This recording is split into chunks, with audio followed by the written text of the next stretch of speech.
Hello, guys. Welcome. I'm Ez. Thank you so much for coming to. I think this is the third Checkmate tournament now, so I'm super excited. Hello guys, I'm Galia and I'm excited to be your commentator for today. Super excited for today's lineups. It looks like for today we have Team Pokemon, which is really exciting. Especially if you guys know Stoppers is on there and everyone a little notorious there. And then let's see. We also have Ferrets to playing today as well. We'll be starting in a moment. The teams are being invited and we'll start the band pick section of the tournament in a few minutes.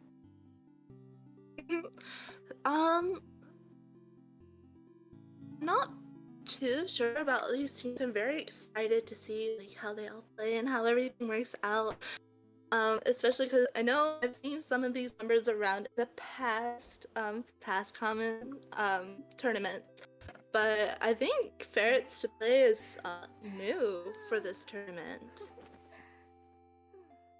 I'm sure I've definitely seen a lot of Pokemon formerly known as Omni around, and we definitely know we definitely know what the players are capable of. But Ferrets today is going to be a little bit of a wild card, and we're excited to see what they might bring to the table. For sure. And then I know this is our first time commentating together, so I'm very excited. Is there any like particular placements that you like to play on, like Hunter or Survivor? For me? I'm actually a Survivor main, but I play Sculptor a lot. No, I totally get that. I'm also a big Survivor player, but Sculpture is really up there. She's super strong. It's just kind of sad what they've done to her lately. You know, I feel like Sculptor is not really a viable tournament hunter anymore, but I'm actually curious to see if like we'll be seeing a Sculptor today, because if it's a round 3 tournament, we might be seeing Sculptor in later rounds. For sure, especially because we have that chip damage, and it does look like we did get our starting lineup just now. So for our Hunter we have all GS, and then this is for Pokemon. So for Hunter we have all Gs, and our survivors are going to be Agramont, Juan, Fizzy, and Cloud. So some really notable names there coming from Pokemon. Like you said, this is Omni's rebrand, bit of their come up again. And for Ferrets to play, we have Hazael as their hunter, and then Shaka, Labrillion, Yozakura, and Shimaru for their surviving side. We definitely have a lot of familiar names on Omni side, but I'm really excited to see what we can get from the hunters, both the hunters and the survivors. I agree. I'm really excited, especially because our other co-commentator Bones, really thorough when it comes to coming around and looking into our teams and helping us all out. It's Pokemon and Ferris to play are very like not elusive, but they're very tight about how they play. So it's really exciting to see what characters and like what survivors and hunters will end up seeing this time.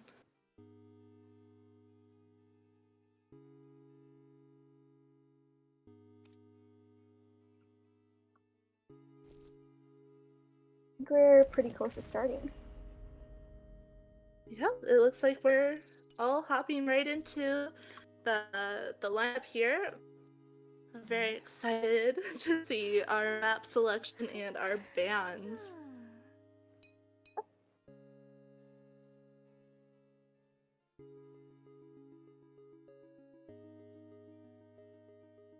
Just a moment for us to get all the players in game, and we'll start the band picks. Alright, it looks like they're using in-game bands, so we'll be able to definitely see everything better and how this works out. We'll definitely update you as our bands and picks come through. This is definitely interesting though, because I don't Hmm. in-game bans any time in this tournament so far. I think this is actually the first Yeah, time. I haven't. I haven't really haven't really seen much of any of it, so I'm really excited to see what's going on. Here. I agree. I hope we kind of do get some off meta picks. I'm definitely a huge fan of playing outside of the meta. That's just something that I enjoy. I don't really myself play a lot of meta picks, so I'm kind of excited. I'm definitely looking forward to off-meta hunter picks because I think Hmm. I'm going to bet that at least one of the hunters on both sides have off-meta picks that they can bring out in round 2 or 3. For sure. I'm hoping desperately to see either that sculptor come out, even Mm. Geisha. I'm such a huge fan of the Geisha and her playstyle and just how strong people can utilize her. I think we're gonna get like really off-meta picks like lizard or clown or We saw a few of those the other day. I was super impressed. yeah. I mean there've been a couple of lizard picks lately, so I guess after lizard got his buff, a lot of people have been picking him up. He got buffed pretty recently, I believe, and so Yeah. even though our sweet bones out there is a huge lizard fan, so hopefully. Hope the next time that they get a lizard pick, they're gonna be on the commentator seat. I think that'll be pretty cool Oh, because they definitely yeah, know it'd be. more about a lizard. Let's go. Mm.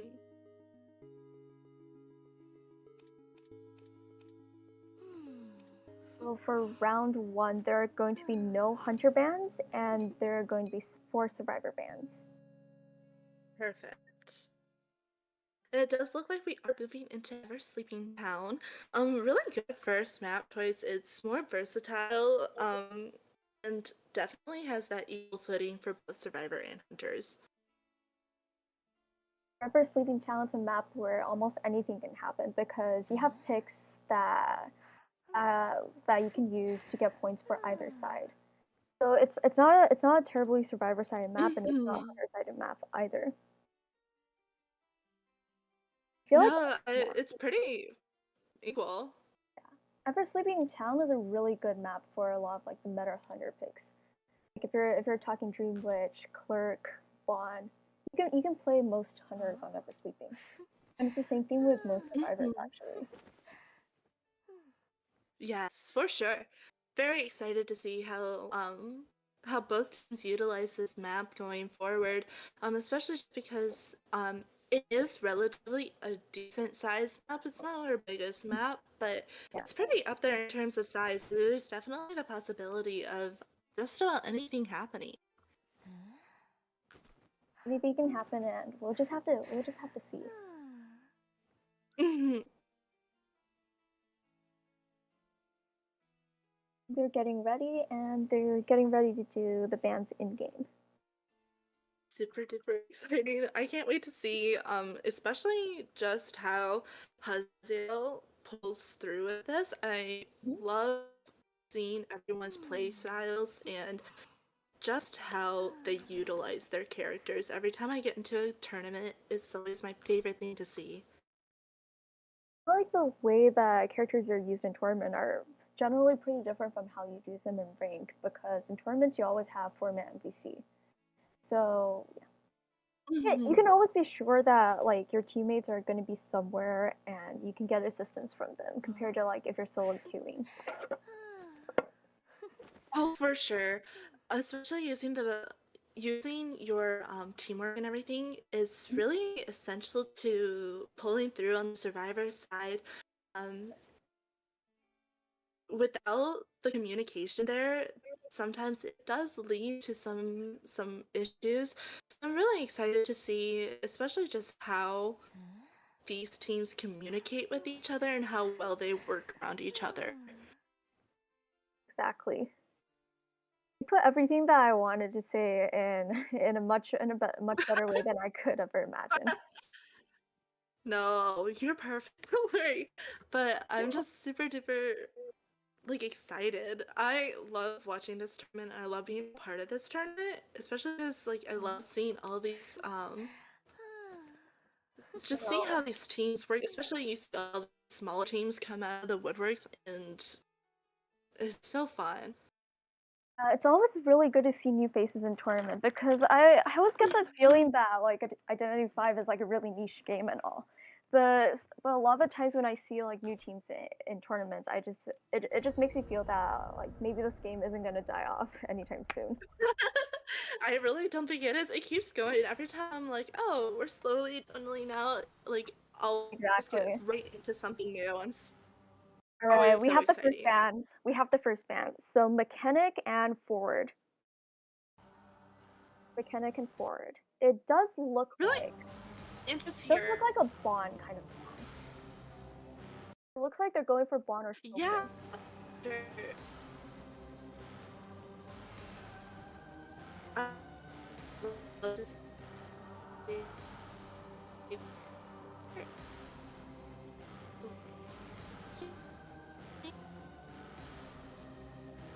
how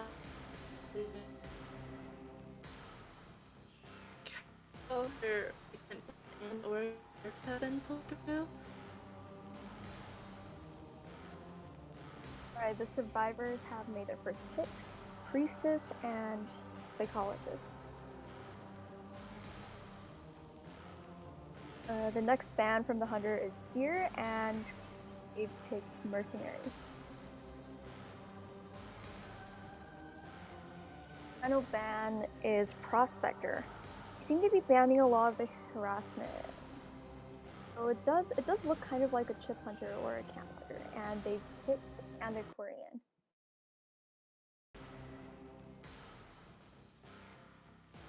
Yeah, this is a really interesting lineup, especially when you look at these bands. Seeing a mechanic band, especially nowadays, to me feels a little bit on the rare side. Mhm. Just because she's slowly dwindling out of Oh, being nerf. like the top meta. Yeah, she got nerfed hard. Yeah. This is a pretty interesting comp because it's very solid. Every single person in this comp can kite, and you can get lots of Mhm. support from either the priestess or you can get the support from the antiquarian.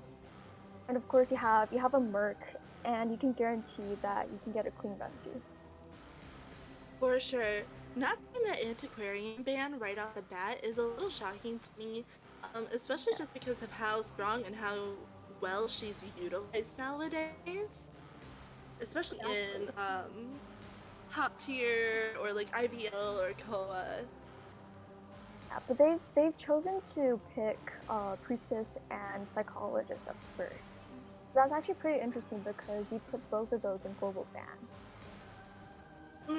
Especially on a map like especially on a map like Eversleeping, definitely dealing with a priestess that can portal through those long walls and all the buildings. Mhm. Definitely a hard chase. It does look I'm like a definitely Dragon Hunter. foreseeing. Uh huh. Ooh, Hermit. Ooh, Oh, this is perfect. We are interesting. seeing yeah. Definitely makes sense on where we have that prospector ban here. Um, Yeah, just because being able to use those magnets, especially when you're in the stun, you can throw down the magnet before the stun hits and knock the hermit out of your range. I can't understand the myth ban in this situation just because you do have that extra set of hands with the mechanic stall and being able to decode. interesting though because like technically you can say that Hermit actually really counters mechanic, and Hermit Mhm. actually counters Prospector. It's dependent on how you play both of them. But in general, Hermit counters those because the stun that he has is stronger than the stun that Prospector has. At the same Mm. time, it's pretty interesting because this is a comp that can heal up pretty fast. You have a psychologist, you have a priestess, and the only one that you can really chase is the antiquarian because Hermit counters the antiquarian. This is not going to Oh, be an for easy sure. chase because the antiquarian is probably going to bring flywheel, and if you can negate one stun in early game, it slows down the chase by a lot. I 100% agree, especially with this healing. You have obviously the priestess with her holy. You have that 10% Mhm.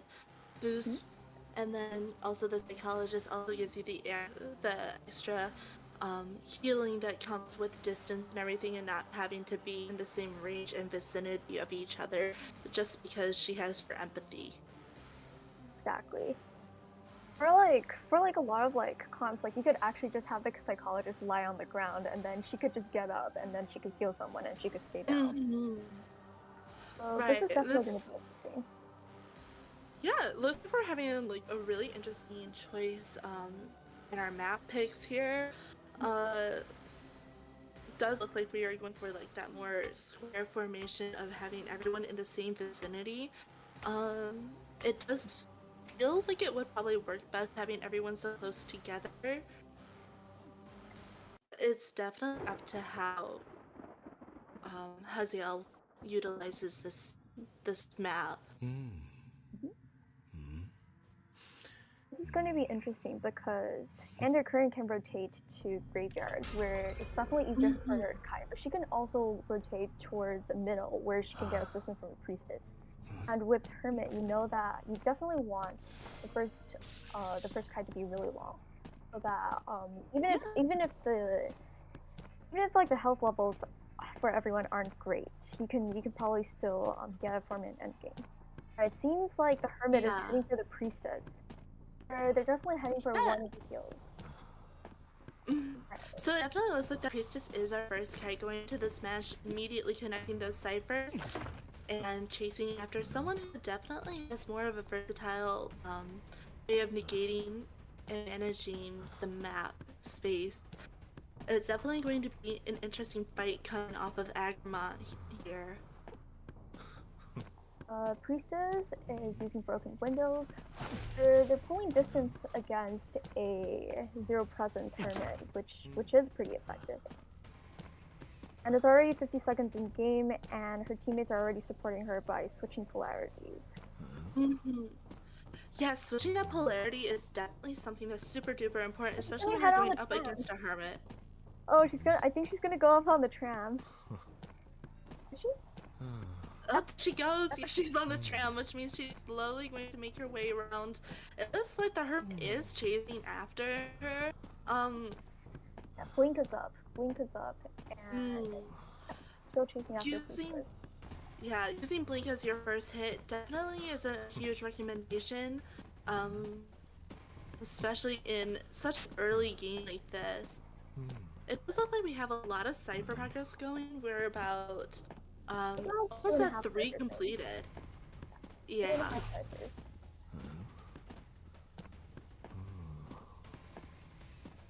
Very interesting watching, especially how Agramont is using this rotation.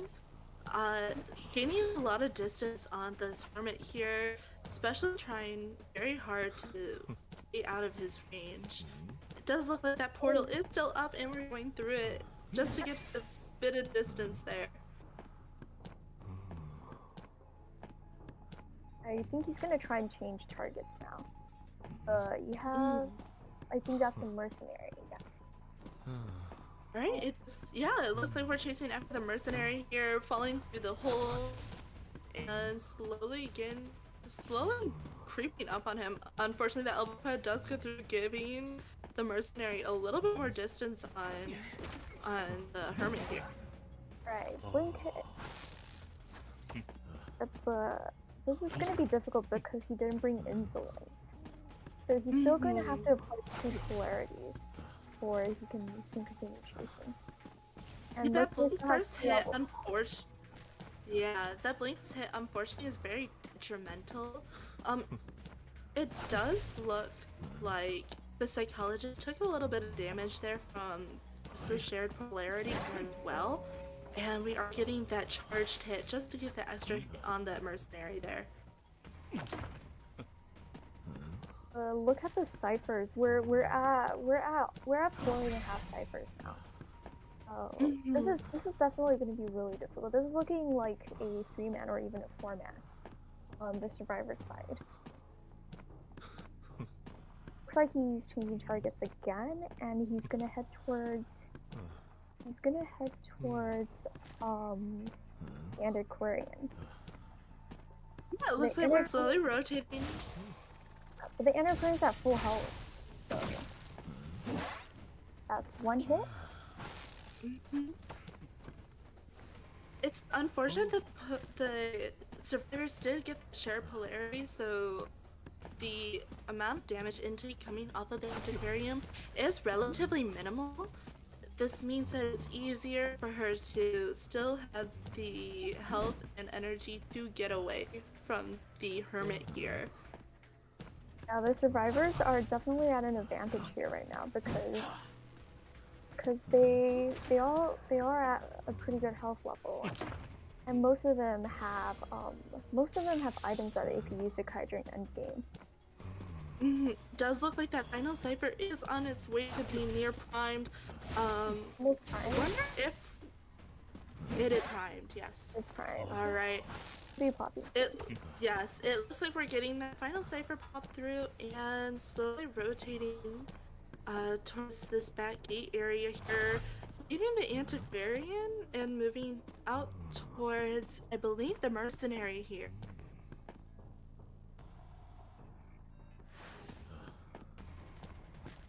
Using teleport, switching up blink, and the priestess chasing again. the priestess.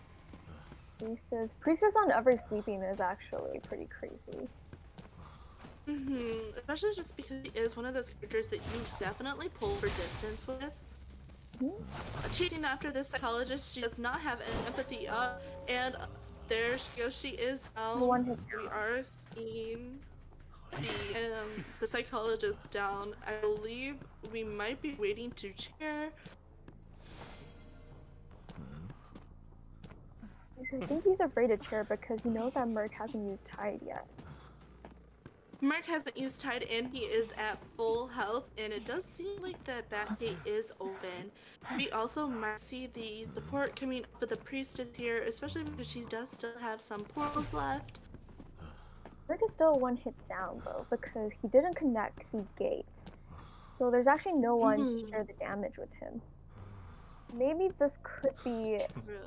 They could work together to get a rescue if Antiquarian can stun the hunter and Merc can either rescue or they can have someone else rescue to save Tide. We also could be seeing them stall. We do have about 20 seconds left on detention here.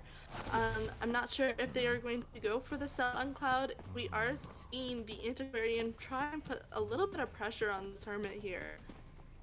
Definitely seems like they're going to try and go for the 4-man. Merc has swapped out his syringe for another elbow pad, and they know where dungeon is. They know that dungeon is at middle. Unfortunately, we are seeing that the Hermit hit the chair, and we are seeing the support coming off of the priestess. It does look like we are going to get. It does look like we're going to get a 4-man. Maybe. Maybe? Yep. Yes, unfortunately, we're going to see the disarm coming off of the Antiquarian here, and unfortunately, we are seeing a 4-man coming off of Pokemon here. Well, let's congratulate Pokemon for their 4-man, and we'll see what the survivors for Ferrets bring next. Yeah, I mean, this was a pretty interesting match so far. It's just a little bit on the unfortunate side. This, unfortunately, the Hermit just couldn't stick to, the target of the mercenary, and swapping from the priestess so late in the game was very detrimental, unfortunately. In retrospect, we can tell that their decision to pick priestess despite the possibility of universal ban is pretty effective. Because if you have priestess on ever sleeping, you can probably cross half the map without having to use a lot of time. Yeah, it's very unfortunate just because Priestess is one of those distance-based survivors, and she really can pull through. Yeah. Before second presence is still pretty weak against characters who can pull a lot of distance. This was definitely an interesting match to watch because of just how well that the support was during endgame. Yeah, for sure. It's just it seemed like this match was really tightly knit, especially when you see the teamwork coming off of Pokemon here. Um, Agrimon's portals were very clean, definitely got to where he wanted to be. Yeah, I feel like they definitely went for what was best for kiting. They didn't really think about like, oh, like I need this portal to like go to a pallet and then I can pallet stun the hunter. They just went with pulling distance and making sure that it was really hard for the hunter to get even like a blink distance. Like you can tell For by how sure. late like the hunter started using blink because of just how much distance everyone was pulling, and they were really good at communicating. Yeah, definitely great communication coming off of Pokemon here, and the utilization of just distance, especially against a hunter like Hermit, who is really good at closing distance, especially by the time he hits second or final presence.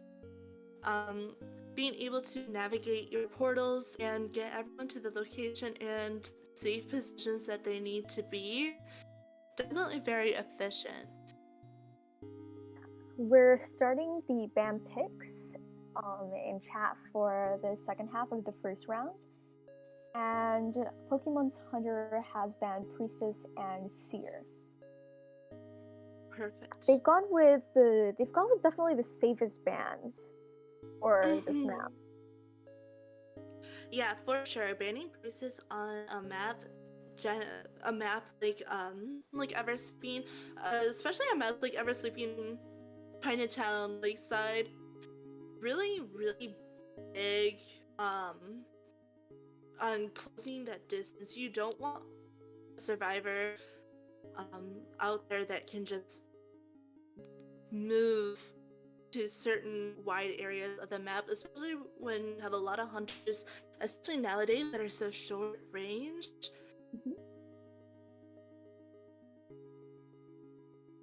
They've come up with some pretty interesting picks. They picked Composer and Prospector. So both of these picks are actually picks that really counter hunters that don't have ability to close distance. Yes, for sure. Yeah, and Prospector counters pretty much all single hit hunters, to be honest.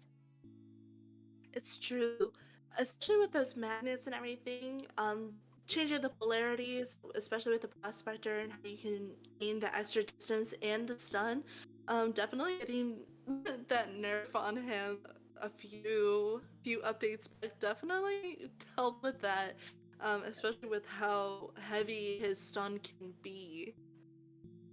Exactly. Like Prospector, even after his nerf, he's still one of the top picks for harassment now in tournaments.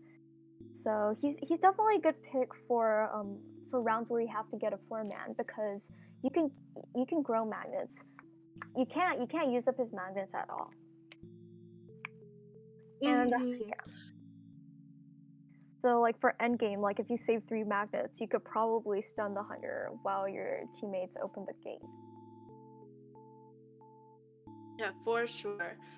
And then especially seeing characters like Antiquarian coming through, especially nowadays, she definitely is really up there in terms of stunners. Seeing both the Antiquarian and the Prospector coming up in terms of meta and everything is really interesting to me, especially when you didn't see stunners like that in the past very often. Yeah, I think the past meta was double rescue, double decoding, but I'm not entirely sure. And they've banned Antiquarian, and the next pick is Batter.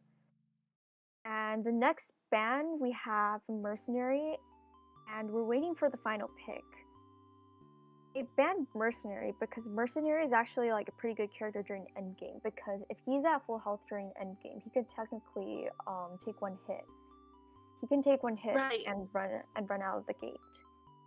Especially and if pick something similar though. Oh. Pick First Officer. First Officer has that 5-second mini tide. Yes, So, that's definitely a huge game changer.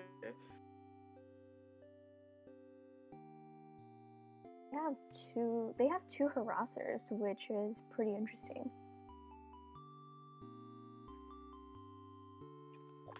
wondering if they're gonna bring Flywheel or Broken Windows or both on batter because they have a lot of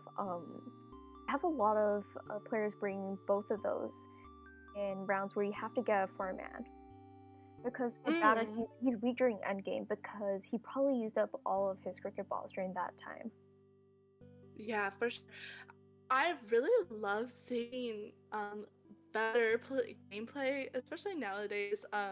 Especially when it comes to harassing and or being able to give the extra needed support to to your teammates. Mhm. It definitely requires a huge amount of communication and being by each other's side. Yeah, batter is definitely a really hard character to learn. Like I would say that he's a harder character to learn than some of the other harassers because you have to time you have to time your batting correctly or else it wouldn't work.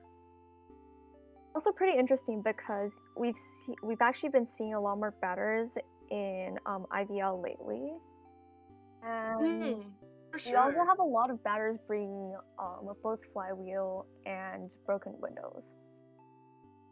Yeah, and use utilizing both of those at the same exact time, really negating the fact that nowadays, with enough communication, this is for everyone, but not having to use borrowed time for certain teammates and just using the harassment definitely, definitely is a huge thing.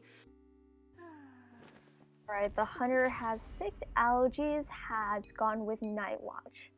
That's definitely a pretty conventional pick for this map and for round one. And because Night Watch is generally not a hunter that gets 4-man because he has a very good chase and he can generally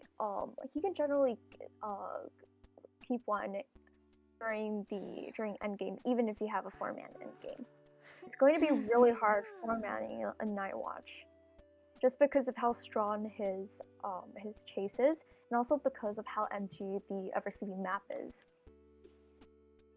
Yeah, for sure, you see a lot of that chase coming through with a lot of our newer hunters nowadays. Nightwatch and Opera Singer have a ton of speed to them, and Yeah, then you also have that extra pull of Nightwatch's wind being able to drag survivors back into his field of hitting. exactly. The one thing is that like I'm actually surprised that we haven't gotten any opera singers today. Like I would say opera singer Well, is definitely the next meta pick, oh, but it for seems like sure, we're not she's seeing any of it today.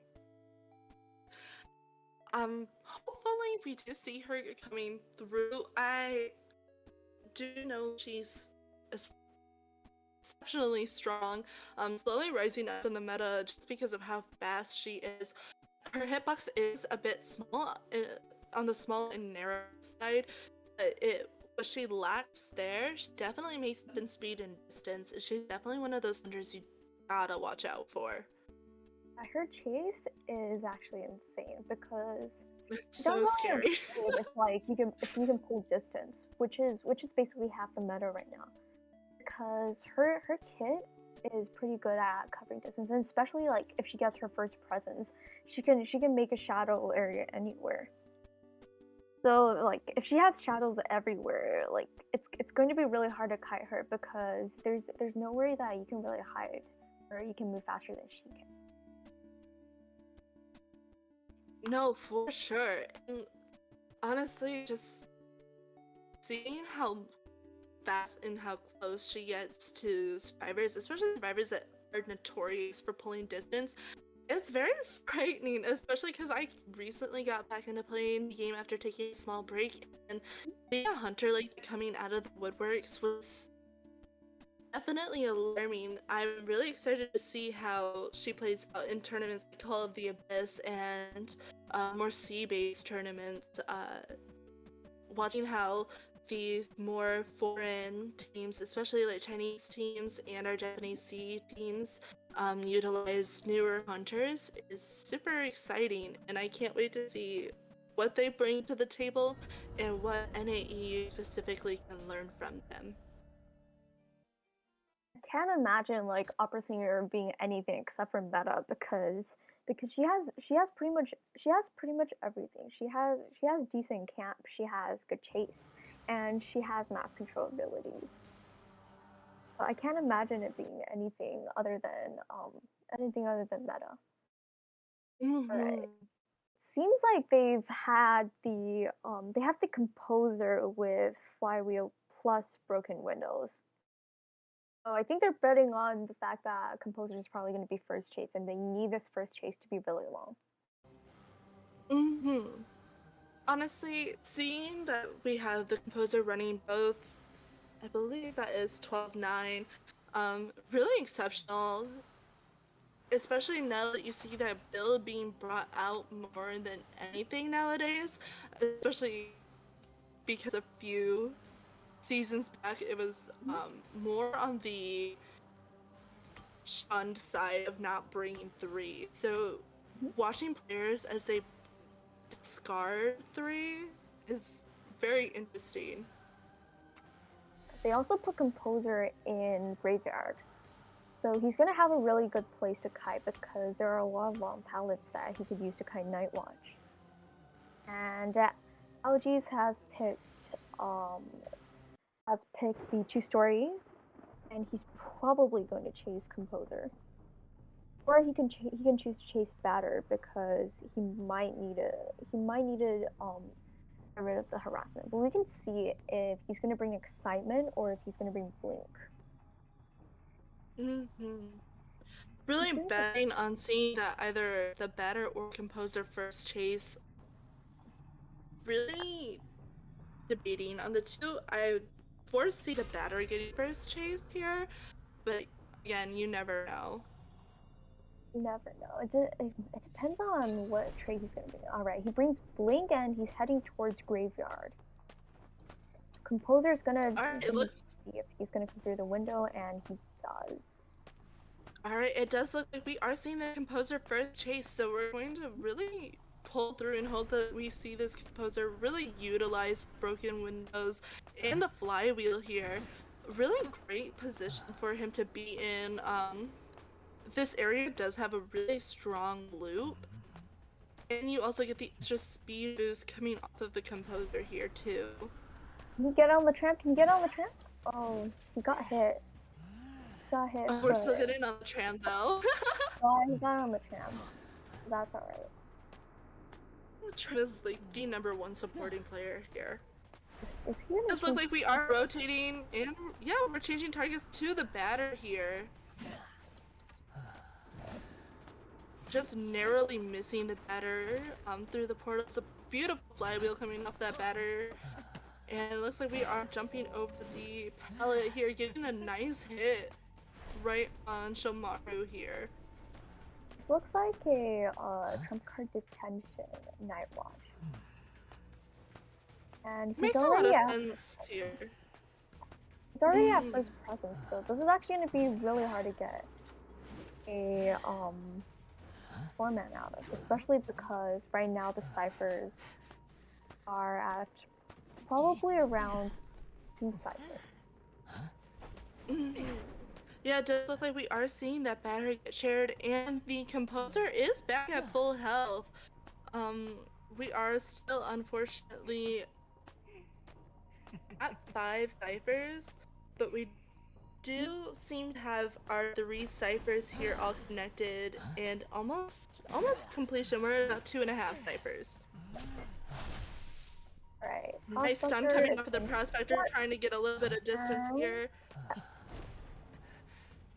This is a Night Watch. It's really hard to pull distance against a Night Watch who already has first presence. Especially when he does have that dash and the speed that comes off here. Unfortunately, we are seeing the batter go down once more. And the problem is that they don't have tide on anyone else except for the first officer. So it's going to be really difficult for them to get away from the cipher. We are watching as the Night Watch is breaking the batter's cricket balls. definitely trying to keep him from being able to pick those up and get back in to get more stuns in here. Power only has one more ball left, and oh, that was a chair hit. That was a chair hit. Let's see. Yeah, first officer is gonna body Oh, block, and yeah, great body block me off. Batter's gonna try and kite for as long as possible.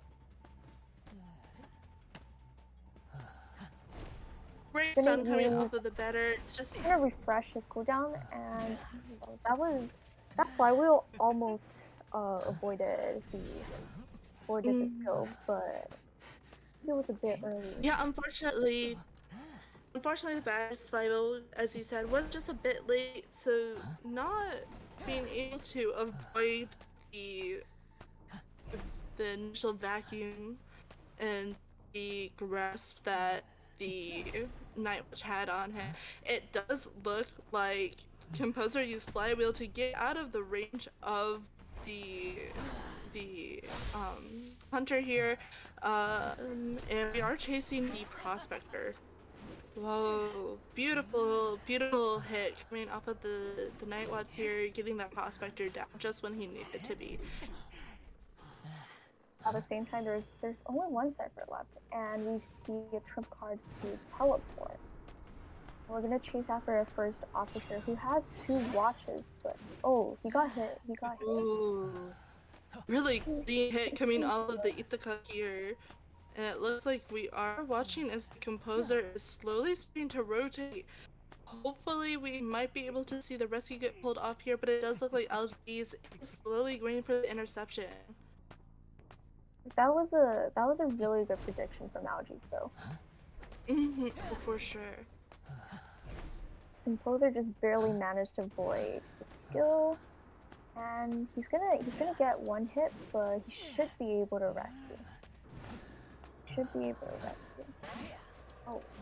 Oh, beautiful terror coming off the Nightwatch here.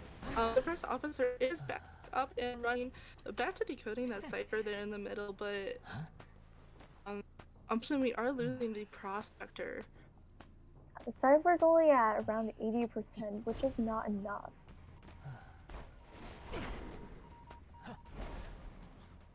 This is looking like a 3-man or a 4-man, actually. Oh, really great magician coming off of the Nightwatch here. Now we know that first officer doesn't have self-heal, and Composer also doesn't have self-heal. Was Algae's gonna be able to find the Composer? Because if he's able to find the Composer, being able to hide there. Yeah, if he can find Composer, it's definitely a 4K. But right now, we are watching as the Composer is running around the backside of the map, but it looks like LG's is slowly going to cut off just because we are anticipating him going to go heal the first officer and pick him back up. Algaes is going to try and find the Composer, but again, the Composer has rotated away, but he has Tinnitus now. He has Tinnitus out, and he should be able to find the Composer. That's a 4K from Algaes. And you can congratulate Pokemon for winning the first round 10-0. Which is really impressive for them. A really impressive play from the Hunter, and really impressive play from the Survivors.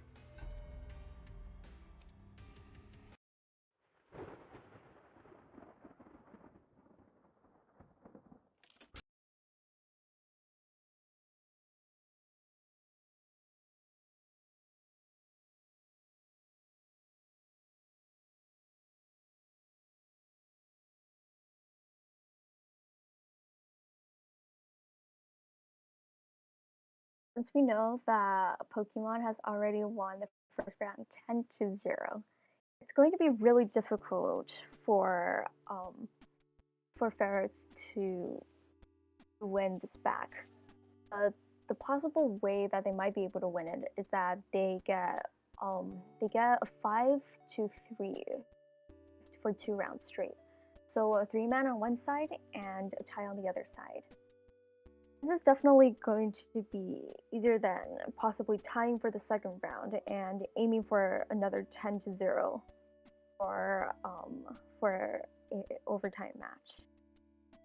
Yeah, it was a really good fight coming off of Ferrets here. LG's Nightwatch is definitely a force to be reckoned with. Most Night Watch players, they might decide to camp out the time, but the reason that Audi's win was because he just straight up used trump card to down the first officer, and he went back to camp. That was Yeah, I definitely a mean, really impressive play. not directly sitting on those chairs and not stalling the time there in camping chairs really helped LGs here, especially when it came to getting those survivors down very quickly. We did see a lot of great teamwork coming off of Ferris here, especially when it came to both the prosecutor and the composer when they were in the graveyard, even if it was just for that small bit of time. You definitely had the two of them utilizing the map space that they had together. That was really impressive play from Ferrets as well, but we could say that Mhm. Algi's was definitely a very strong Night Watch player. And now we're on to the second round, and Pokemon has banned Arms Factory. Yeah, I mean, Arms Factory being a ban here is like, it definitely makes a lot of sense in this position. It's a 100% more survivor based map when you think about it, just because of how small it is and how open it is.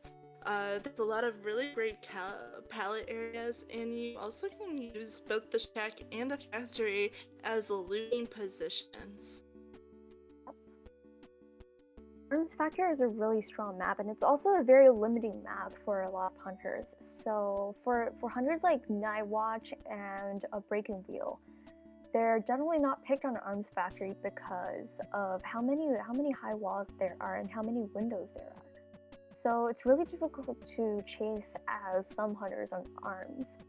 I can see this is a reasonable ban for Pokemon because they have top tier Night Watch player.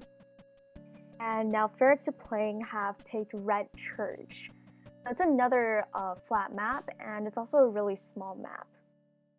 Red Church is generally considered to be more balanced than Arms Factory. But there's still a lot of room Mhm. for survivors to get a 3-man or even a 4-man. For sure.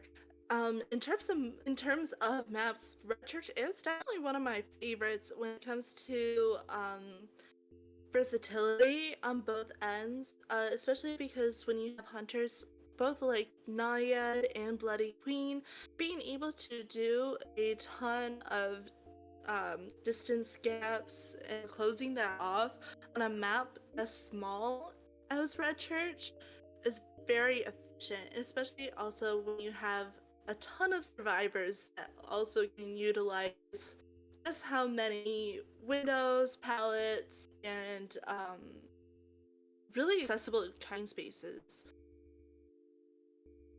I agree with everything that you've said so far. And now we're having Shomaru sub in as the hunter for round 2 for Ferrets. So this is going to be interesting because now we're probably not looking at a round 2 Night Watch or a round 2 Night Watch ban. Mm-hmm. Um, you have a lot of predictability here of just which hunter you might see. Mhm. Um, Now, I'm not 100% sure, but I do know that Red Church is a really great and efficient map for characters like the Naiad, the Bloody Queen, Photographer, just because of how small and open they are. Um, and you won't really see, maybe this is just me, a Night Watch on a map like this, just because the walls end up putting up so much blockage that being able to use the wind is just not very, very heavy. I agree. So this is this is definitely going to be an interesting round because the survivors are definitely going to continue to try and get a 3-man or a 4-man. But at the same time, the hunter is going to try and go for the 3-man or 4-man to ease some of the pressure on their teammates. Mm-hmm. It definitely means that the hunter will have to pull through just a little bit harder here, to alleviate some of the extra burden that is on the survivor side's shoulders here. Especially when it comes to gathering points, there is unfortunately a bit of a gap here when it comes to points. So being able to get maybe a 3-man or 4-man from Shomaru is definitely detrimental. Yeah, I think the other thing is that if you can watch your teammate get a 3-man or a 4-man, you can be encouraged by it. So I think that's one of the most important things because a lot of the times when you have a round 1 disadvantage, it's really easy to have it affect your playing. But to have your hunter achieve a 3-man or a 4-man later on is pretty good for team morale. So I think that's what Shimari is going to head for.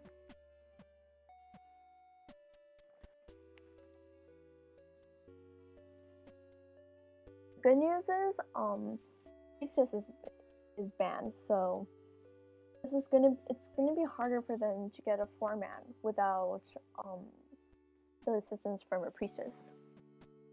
Mm-hmm. Yeah, especially when we're seeing all these bands coming in, and we're also seeing just these map selections coming through. Definitely curious to see which hunter we're gonna end up seeing banned in this round, and what survivor bans we get.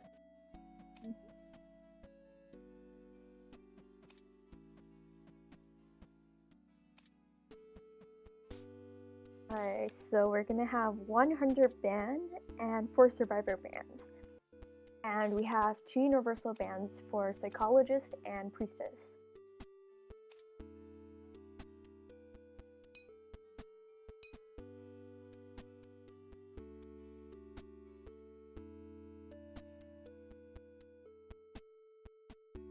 Here to see if round 2 is where we're going to see the off-meta picks because all the round 1 picks were pretty typical tournament picks.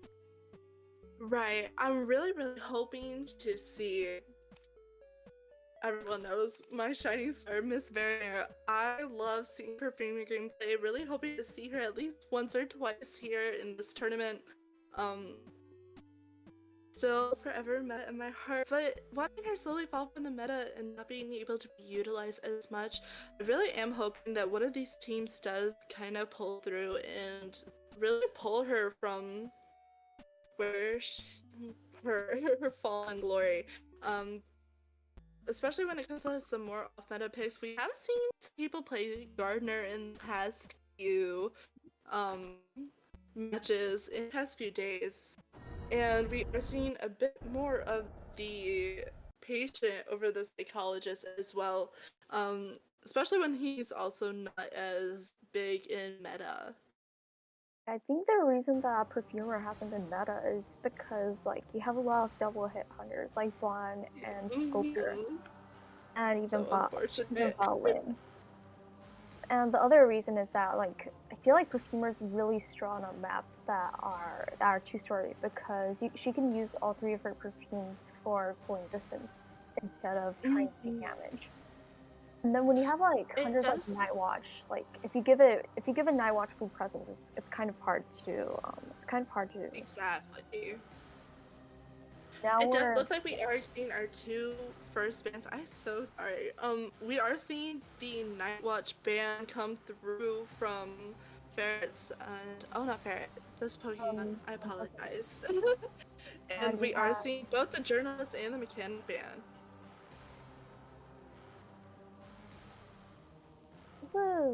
This is kind of interesting actually because again, like if you're banning 2 characters that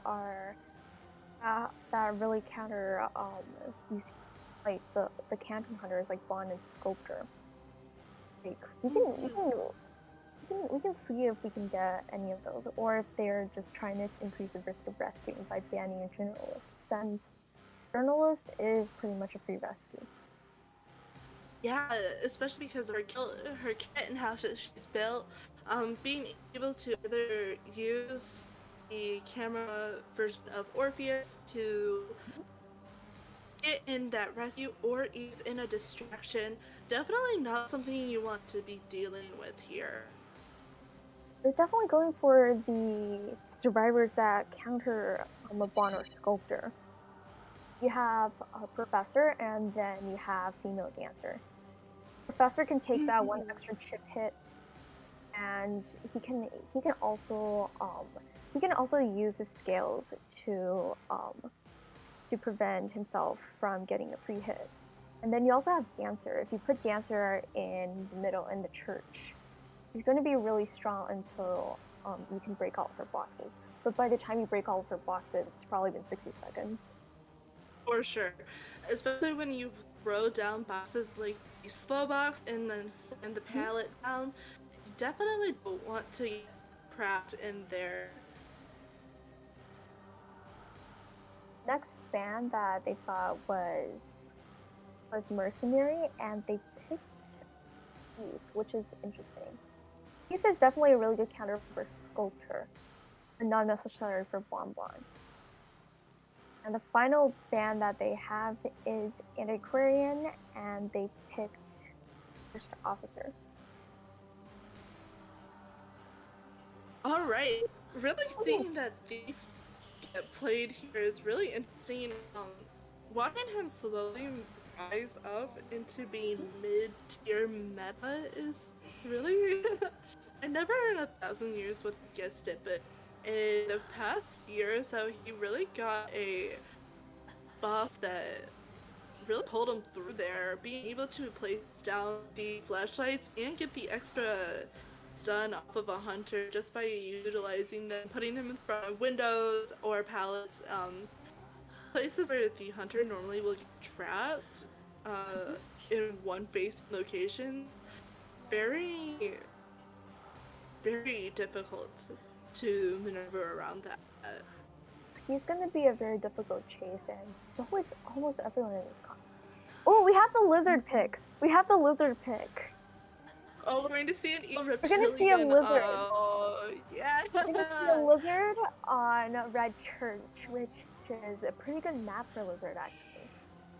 Mhm. Lizard on Red Not a lot Church. of areas to obstruct your lethal crash here. I hope Bones is out there. I hope Bones is somewhere watching this, because I have a feeling that she definitely wants to see this.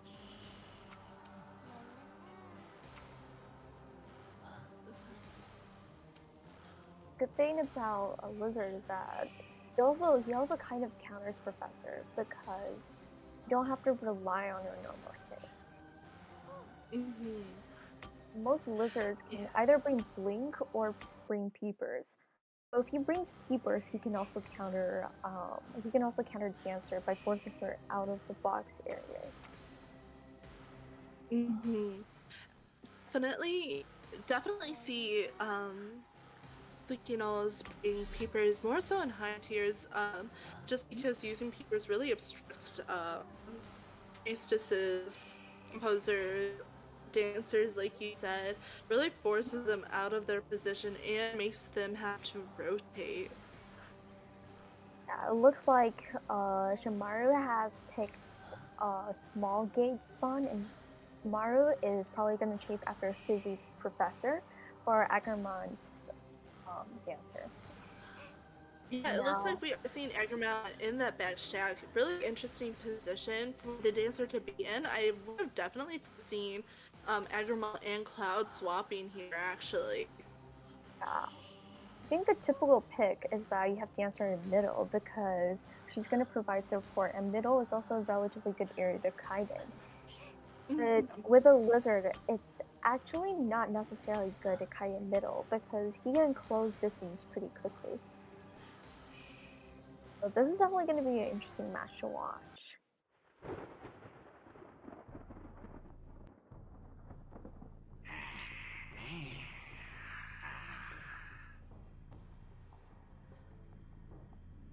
Really interesting. Really interested in seeing how this 100% plays out, especially when you, with the hopes of seeing how well the Shomaru utilizes lethal crash over just base hitting. Being able to get the lethal crash in, getting the extra hit without having to do a cooldown, really be detrimental to how. He's brought peepers and he's gonna chase after Cloud's food. Slowly transitioning his way out of the music box here, That was a fast missing first hit. the protective scales coming off of the professor. Really efficient first hit from Shomaru here, and the utilization of peepers is phenomenal. That Not being able to predict, yeah, not being able to not to predict the thief. We're still only at one cipher now, so it's still pretty good position. That's a terror shock, and Cloud is down at one cipher actually.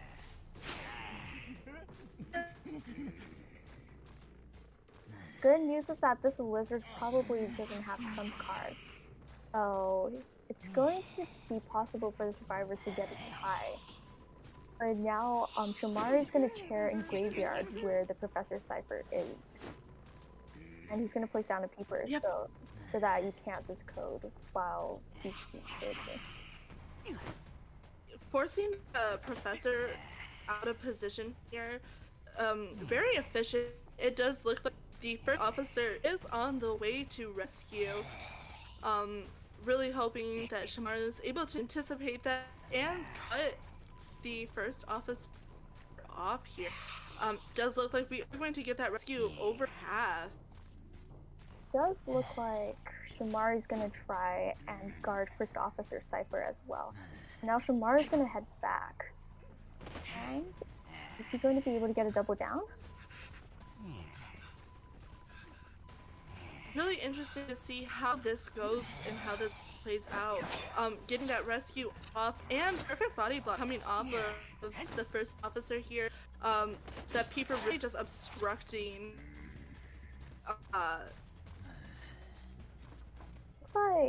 Looks like Cloud's gonna be able to rebound Kite. It does look like he's gonna be able to rebound Kite though, because he still has a full flashlight. Is he able to land a hit here? He's gonna place down another. Oh, throwing down that paper, really trying to obstruct Cloud's line of vision, and we are going to see that down. We are going to see that the Lucino is at full presence, and we are unfortunately losing Cloud. Cloud is going to be eliminated, but the ciphers are at about 4 ciphers right now. So this is still looking like a tie game because first officer has both of his watches, and Agamemnon still has 1 box. Yeah, I mean, Maru's putting up a really, really phenomenal fight here. Closing that distance on the professor here, really trying to nail him down and track him down. Peepers are working just as anticipated and really helping. He missed the lethal crash. He sees Agamemnon. He's going to chase Agamemnon now because Professor only has 1 box left. It looks like we are just missing these lethal crashes here. Unfortunately, it does look like we are going to get that one hit on the female dancer, really forcing her out of position to have to move over. Really putting pressure on this last cipher though, because there is the anticipation of it being the one that is almost completed. Beautiful scales coming off of that professor though, really anticipating the hit. That was a really accurate predict from the professor, and that beautiful is lethal crash. He can chair next to the last cipher. There's still a chance for him to get more than a tie, because survivors are probably going to have to send in. Beautiful. This really anticipating, hoping that this site is not primed, and it does look like we are getting to see that Professor get chaired here.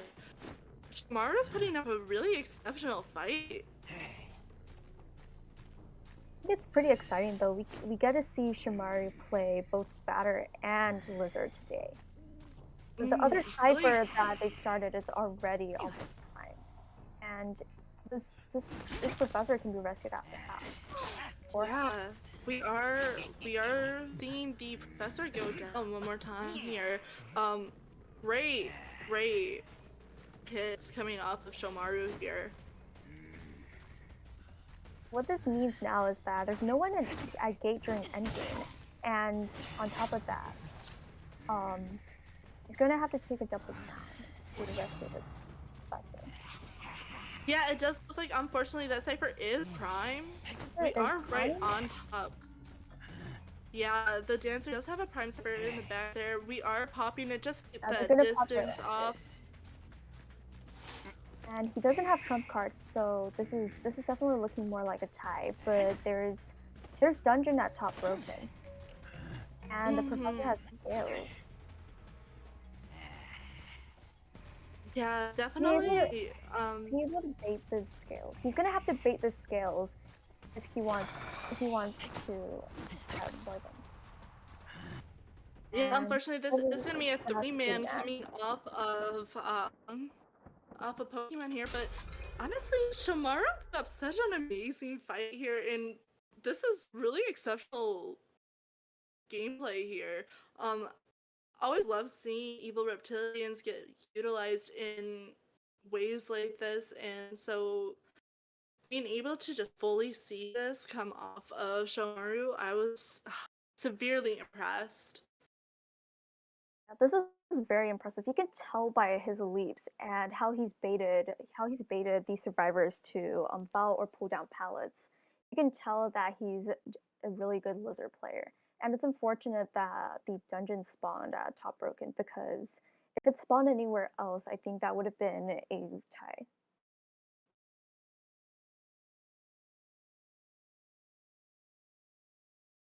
But Yeah, honestly, this was really phenomenal coming out of both teams. Yeah, definitely a really strong fight. Getting that early down on the thief was really, really great. Like, Professor might have been not the best chase during endgame actually, because he could chase before the cyber pot, because Professor didn't have his scales at the time. During endgame, Professor has scales, and I'm not sure if he brought Flywheel or Broken Windows. But if he has scales and they popped directly, it would be really hard to get a normal hit. For sure. So yeah, the best chase during endgame might have actually been Dancer, because Dancer was far from the dungeon, and she also didn't have any items left. It would have been harder to kite as Dancer than it was to kite as Professor. And definitely last game chase 100% would have really chased that Dancer, because she was the one closest to the gate, was the one who was able to pop the final cipher, and really got so much distance here off of Shomaru. It was totally ignored for the professor who was just right there. Exactly. Again, this was a very impressive lizard from Shomaru, and it was really unfortunate that he got 3-manned. But this lizard play is definitely one of the best that I've seen so far. It does look like we are seeing a composer and prospector ban. For the second half, we're also having Kanox subbing in for Shomaru. And the permanent bans for Ferrets are Composer and Prospector. So Algies has decided to ban Priestess and Seer again. And Ferrets has picked Prisoner and Batter.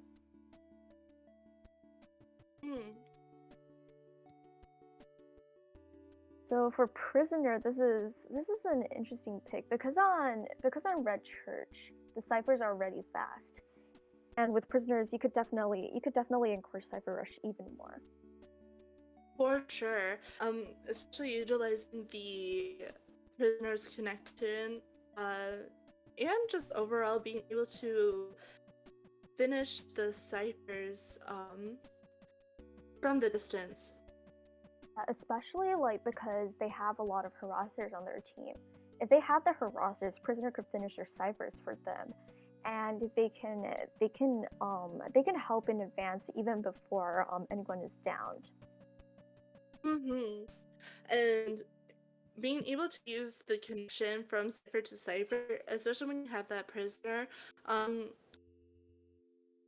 you can be able to finish someone else's cipher and have someone else rotate to start even a new cipher or go in for the rescue. So it's definitely one of those characters that, if played in the correct way and used very strongly and heavily, you can get a lot of work done with him. Yeah. Ferrets have chosen to ban Night Watch, and the next survivor banned by Algaes is Antiquarian, and Ferrets has picked Forward. So they're definitely going for a double harassment comp. So they've already picked Batter, then now they pick Forward. But the only problem with this comp is that it is definitely slow decoding, because both Batter and Forward have decoding debuffs.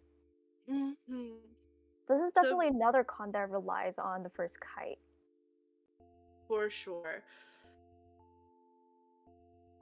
Now we're waiting for the final ban from Algaes, and Algaes has banned Mercenary.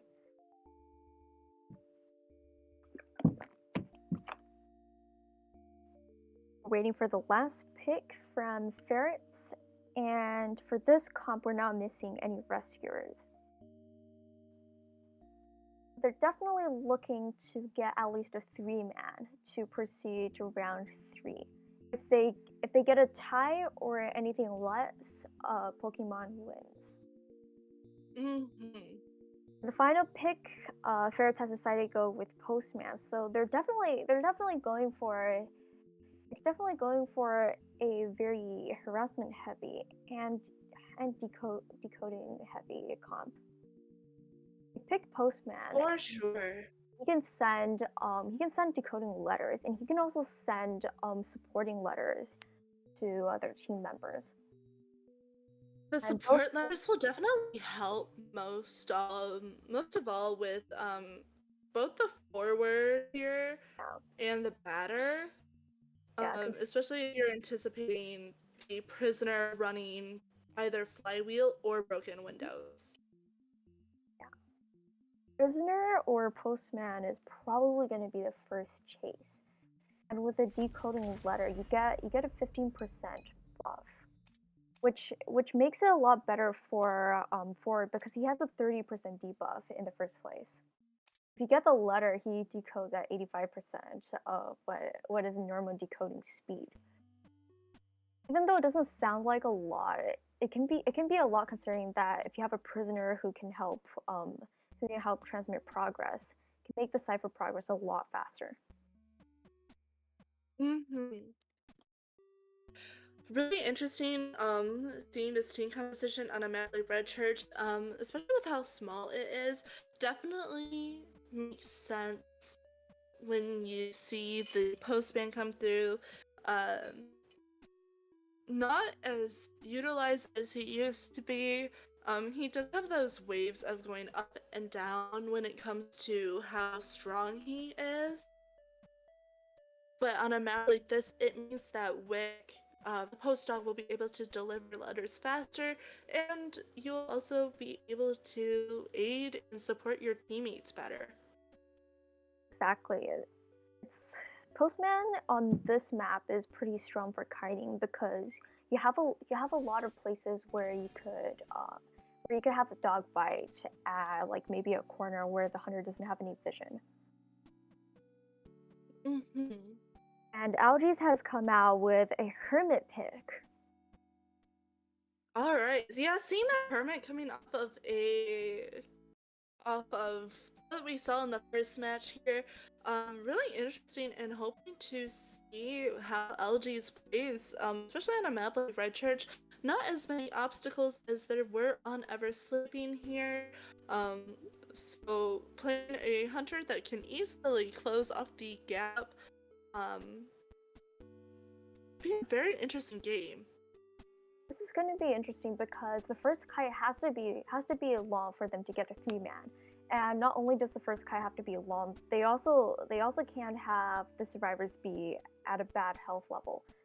Because once someone is eliminated and the survivors are not done, it's going to be really dangerous if someone gets downed. Mm-hmm. For sure. Well, It's definitely a really strong hunter on this map though, because he can slow down the progress of the gates. And when he reaches second presence, he has both of his skills that he can use to cover almost the entire map.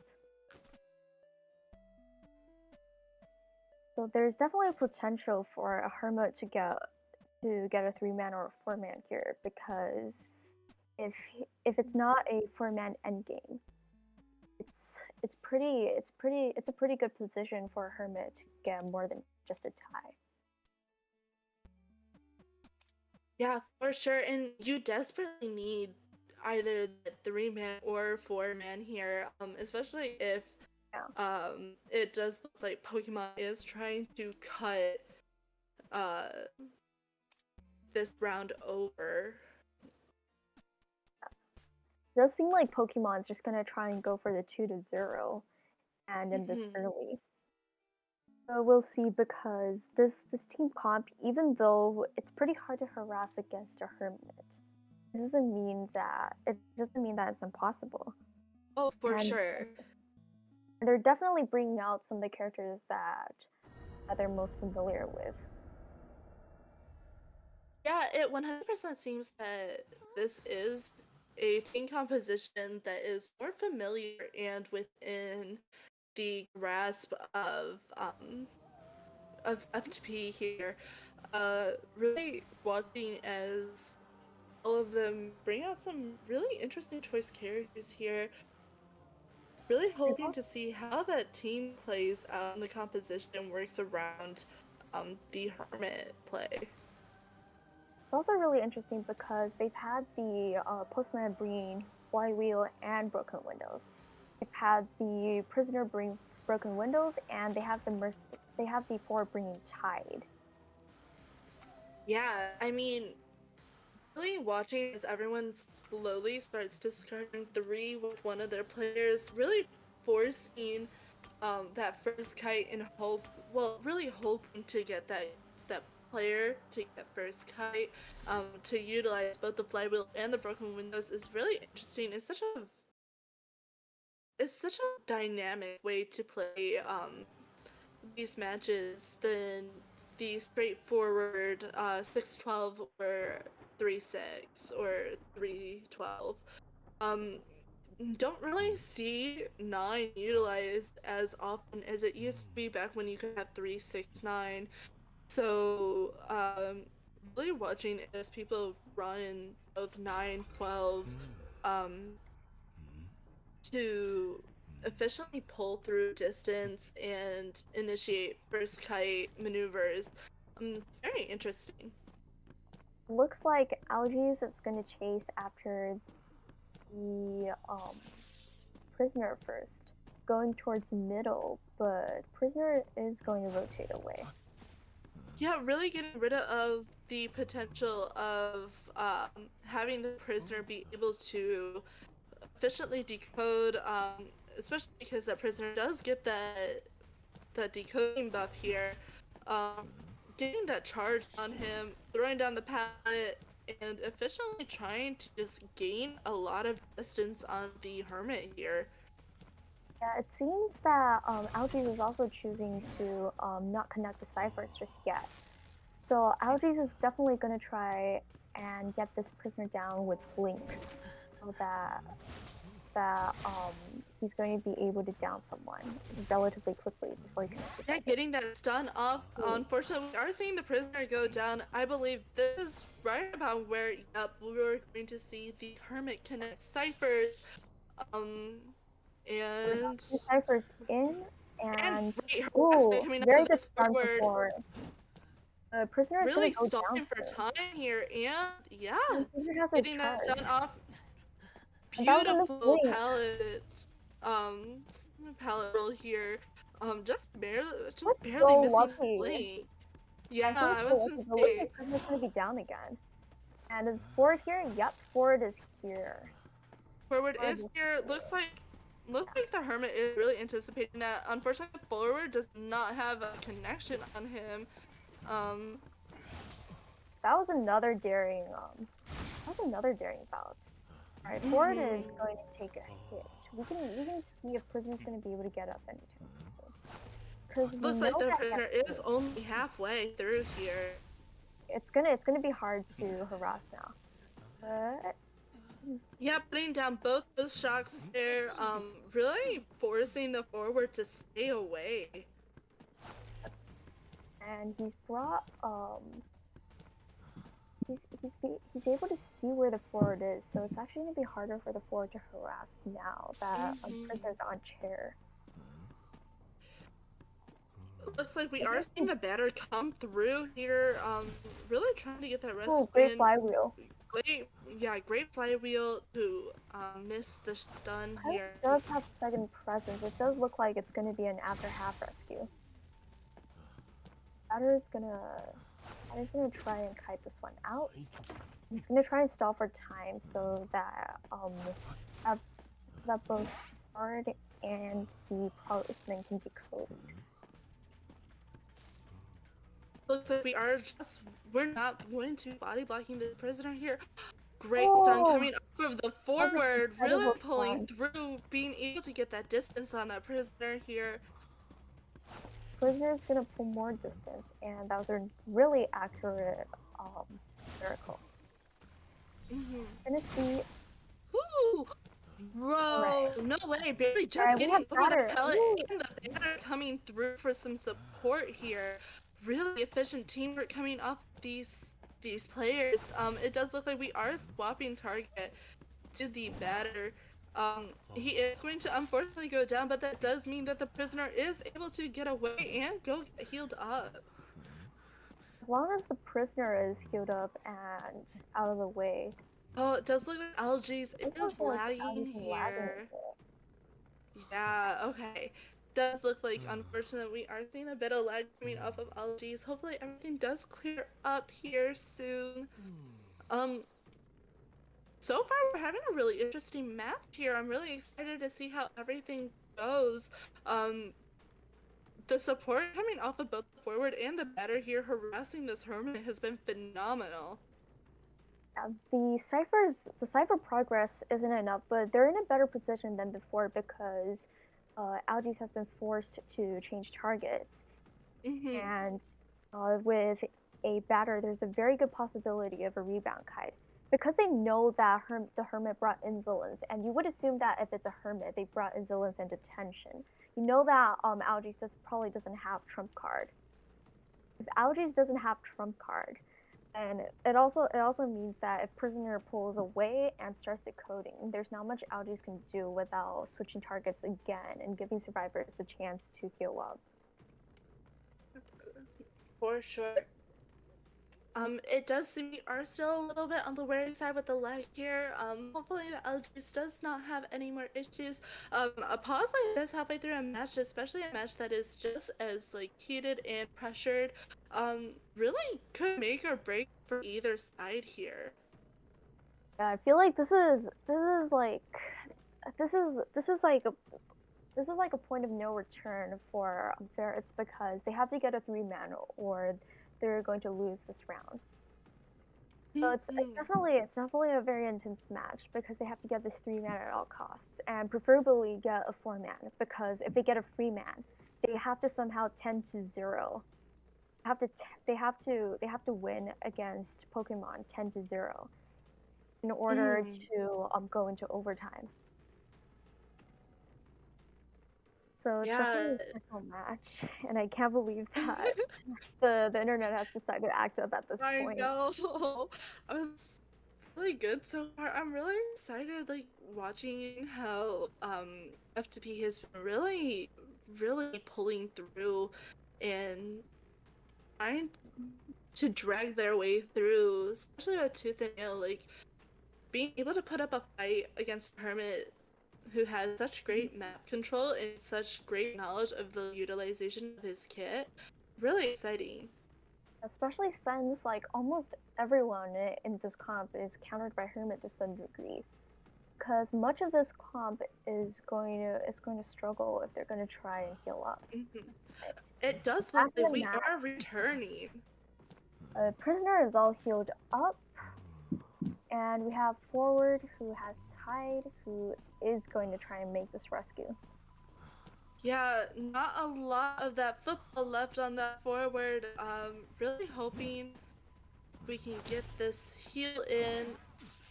We are seeing the rescue go off really cleanly, and we're watching as the batter slowly starts to make his way to get to the other side, get to a more safe covered area. Really getting that oh, just missing that hit and being able to utilize those cricket balls, just get a little bit of pushback on the Hermit.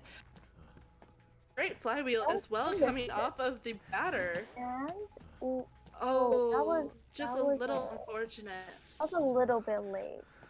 But yeah, if he batted anytime earlier, that would have allowed him to kite for even longer. You can We see are, that the ciphers are a lot right now. In fact, we're only missing about half a cipher. yeah, we have one cipher that is near completion. If you let the prisoner decode it from the distance of the other one, you will be able to push very hard, especially if the postmate and the forward here can really push to body block. No, Blink came out, Oh, and we're gonna see the batter be eliminated because Ford has a ball left. the forward does have a decoy, and it does look like the prisoner finished that cipher from across there. Um, Unfortunately, is being forced to transition away. Ooh, beautiful, beautiful stun coming off of this hermit here. Unfortunately, we are going to see the prisoner go down. Um, And the prisoner is going to be eliminated because he was rescued after half. So we can actually congratulate Pokemon in advance because this is already past their win condition. At the same time, we can see if the survivors are going to be able to make a two-man tie. Beautiful communication. Being able to use your pings in a match like this is really important. Even if um, even if you are in a VC together, um, being able to efficiently be able to ping and allow everyone to know the exact location of where everything is and where people are located is really important. Unfortunately, we are going to see the forward go down.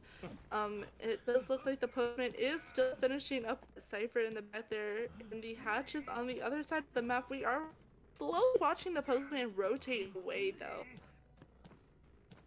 Algaes is going to cheer because he knows that the ciphers are a lot, and if he doesn't cheer, there's a chance they might be able to pop the cipher. At the same time, I think the postman is going to try and either go for a rescue or trying to stall out dungeon. It seems like Yeah, Algaes that's has found the postman. yeah. The tinnitus is unfortunately going off on this for this postman here. Oh, being able to Amazing. efficiently cut the postman off, and we are going to see a four-man elimination. Let's congratulate Algaes on the 4-man, and let's congratulate Pokemon for winning this round. Really efficient gameplay coming off of F2P here. Honestly, the match was really good. The efficient teamwork coming off of both the batter and the forward, um, really helped pull through here. Uh, really interesting. Definitely one of those matches that has you on the edge of your seat. And even though even though like we saw the 3-man from Pokemon, it was still really impressive lizard play, and I'm glad that we can get more than non-meta hunters in a tournament. And the fact that we also got 2 hermits and different play styles, different persona traits, that was also really interesting. Mhm. Definitely got to see a lot of interesting team composition here. For small maps, like I'm actually surprised at how strong Insulin's hermit is. I think that's all for today. Yeah, so it does look like Pokemon is going into the next set of rounds. Right. Yeah, let's congratulate Pokemon again for their win, and we'll see everyone else next time. Yeah, I'm really excited to continue on with this tournament. I always have so much fun, and being able to see how efficient everyone is when it comes to both teamwork and utilization for match composition, and to see how interesting and the diverse ways that everyone gets to play really makes it exciting. So I'm really excited to see what the next few weeks has for everyone. I'm also excited to see all of the picks that we have for this tournament. And is that all for today? Yeah, it does look like that is the end of our matches for today. I was really excited to see a lot of very diverse and interesting picks coming from both teams. Uh, Being able to see a Lucino Hunter choice was really exciting. Um, Hopefully, in the next few weeks, we get to see more of that and some more hunters as well. Really hoping that we get to see that succubus Galatea in the future too. She's so pretty. Yeah, I know there are a couple of hunters who are playing this night who also have a really good Galatea, so I hope they have a chance. Mhm. Well, I guess I'll see everyone. I believe next Sunday. I'll be here every Sunday, I believe. So, thank you so much for having me. And thank you Thanks so much for everyone for having staying, us, everyone. and I'll see you guys next time. See you guys. Bye. Bye. Bye.